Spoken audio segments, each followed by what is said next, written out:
Monsoon पूरे देश में पहुंच चुका है, लेकिन सवाल यह है कि जब मॉनसून आ गया है तो बारिश आखिर कहां गई। एक तरफ उत्तर प्रदेश और बिहार के कई जिलों में भारी बारिश से लोग परेशान हैं, तो दूसरी तरफ अरुणाचल और असम में बाढ़ ने हजारों लोगों की जिंदगी प्रभावित कर दी है। वहीं दूसरी तरफ मध्य प्रदेश के कई जिलों में सूखे जैसे हालात हैं और देश के बड़े हिस्से में बादल तो हैं लेकिन बारिश नहीं, यानी तस्वीर बेहद उलझी हुई है। तो आखिर मॉनसून कमजोर क्यों पड़ गया? नमस्कार, आप देख रहे हैं न्यूज़ 18 का डिजिटल प्लेटफॉर्म और मैं हूं आपके साथ जागृति खंतवाल। सबसे बड़ा सवाल आज यही उठ रहा है कि जब देश में मॉनसून कमजोर पड़ रहा है तो देश में बारिश कितनी कम हुई है, अल नीनो का इसमें क्या संबंध है और क्या आने वाले दिनों में बारिश की कमी पूरी हो पाएगी। आइए पूरे मौसम का गणित विस्तार से समझते हैं। सबसे पहले देश भर की तस्वीरें।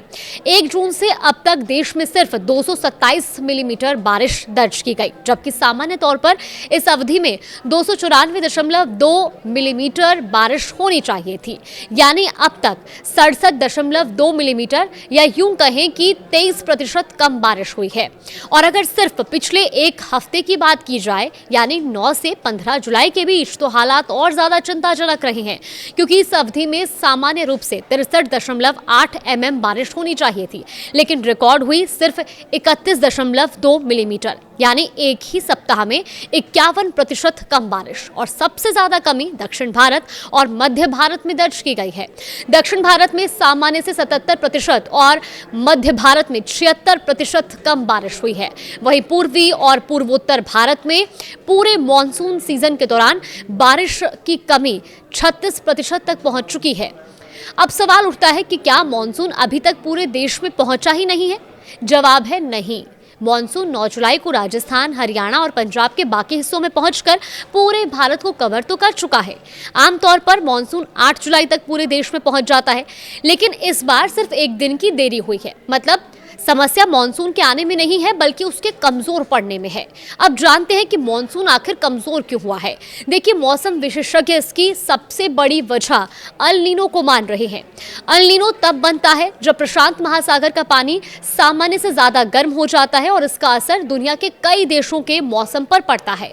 भारत में अक्सर अल नीनो का संबंध कमजोर मॉनसून और कम बारिश से देखा जाता है। अब मौसम विभाग का कहना है कि फिलहाल अल नीनो की स्थिति बनी हुई है और मॉनसून के दौरान इसके और मजबूत होने की संभावना है, और अगर ऐसा हुआ तो आने वाले हफ्तों में भी बारिश पर इसका असर देखने को मिल सकता है। अब राज्यों की स्थिति पर नजर डालते हैं। उत्तर प्रदेश और बिहार के कई जिलों में इस समय भारी बारिश हो रही है। यूपी के 10 और बिहार के 8 जिलों में तेज बारिश दर्ज की जा रही है। मौसम विभाग ने हरदोई, लखनऊ, रायबरेली, सीतापुर और उन्नाव समेत उत्तर प्रदेश के 36 जिलों में बारिश का अलर्ट भी जारी किया है।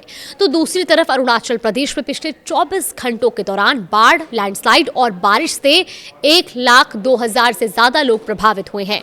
अब तक 7 लोगों की मौत हो चुकी है और 29 लोग घायल हुए हैं।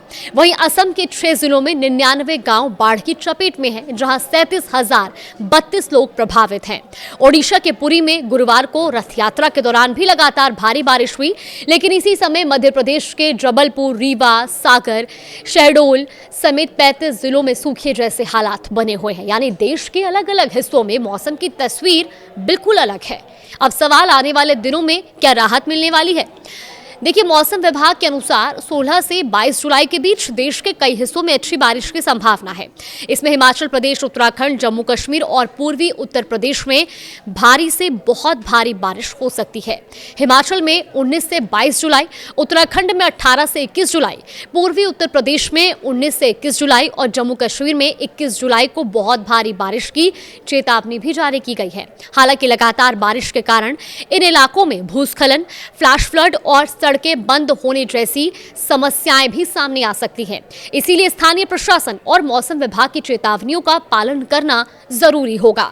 वहीं पूर्वी भारत में भी बारिश की गतिविधियां बढ़ने की संभावना जताई गई है। 16 जुलाई को बंगाल की खाड़ी में बने कम दबाव के क्षेत्र के कारण ओडिशा के कुछ हिस्सों में बहुत भारी बारिश हो सकती है। बिहार और उत्तर बंगाल में 18 से 20 जुलाई के बीच अच्छी बारिश का अनुमान है। वहीं असम, मेघालय और अरुणाचल प्रदेश में पूरे पूरे हफ्ते बारिश जारी रहने की संभावना है। अगर दिल्ली एनसीआर की बात करें तो यहाँ कुछ जगहों पर बारिश हो सकती है, लेकिन सप्ताह के शुरुआती 2 दिनों में ज्यादा राहत मिलने की उम्मीद नहीं है। मौसम गर्म और उमस भरा बना रहेगा। अधिकतम तापमान सामान्य से 2 से 4 डिग्री सेल्सियस तक ज्यादा रह सकता है, यानी हल्की बारिश जरूर हो सकती है, लेकिन उमस से पूरी राहत नहीं मिलेगी। इस बार मौसम का एक और हैरान करने वाला पहलू भी सामने आया है, वो है जुलाई में हीट वेव की संभावना। देखिए, तटीय आंध्र प्रदेश और रायलसीमा में 16 जुलाई को हीट वेव चल सकती है, जबकि तमिलनाडु और पुडुचेरी में 16 और 17 जुलाई को गर्म हवाओं जैसी स्थिति बनने की संभावना है। आमतौर पर जुलाई मानसून का सबसे सक्रिय महीना माना जाता है, लेकिन जहां बारिश नहीं हो रही और आसमान साफ है, वहां तेज धूप और गर्म हवाओं के कारण हीट वेव जैसी परिस्थितियां बन रही हैं। हालांकि राहत की बात यह भी है कि 23 से 29 जुलाई के बीच देश में कहीं भी हीट वेव की संभावना नहीं जताई गई है। अब सबसे अहम सवाल, क्या बारिश की ये कमी पूरी हो पाएगी?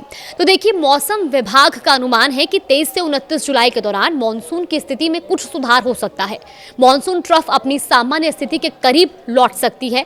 अगर ऐसा हुआ तो उत्तर पश्चिम भारत में बारिश बढ़ सकती है। साथ ही गुजरात, कोंकण, गोवा, तटीय कर्नाटक और केरल के कई इलाकों में भी अच्छी बारिश की संभावना है, लेकिन कुछ क्षेत्रों में सामान्य से कम बारिश की आशंका अभी भी बनी हुई है। इसका सबसे बड़ा असर किसानों पर पड़ सकता है।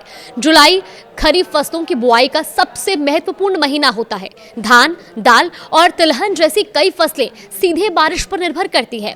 मौसम विभाग ने सलाह दी है कि जहां भारी बारिश की संभावना है, वहां किसान खेतों से अतिरिक्त पानी निकालने की व्यवस्था करें और फिलहाल खाद या कीटनाशक का छिड़काव टाल दें।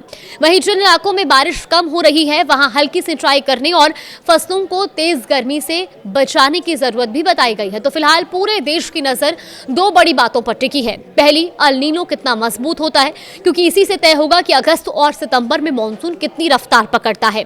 और दूसरी, क्या अब तक हुई 23% बारिश की कमी की भरपाई हो पाएगी? अगर ये कमी लंबे समय तक बनी रहती है तो इसका असर सिर्फ खेती तक सीमित नहीं रहेगा। खरीफ फसल, खाद्यान्न उत्पादन और आगे चलकर महंगाई पर भी इसका असर पड़ सकता है। फिलहाल किसान, मौसम विशेषज्ञ और आम लोग सभी मौसम विभाग की अगली साप्ताहिक रिपोर्ट का इंतजार कर रहे हैं। उसी से ये तय होगा कि मॉनसून दोबारा रफ्तार पकड़ता है या फिर बारिश की कमी का ये दौर आगे भी जारी रहेगा। अगर कुछ अपडेट आएगा तो आप तक जरूर साझा करेंगे।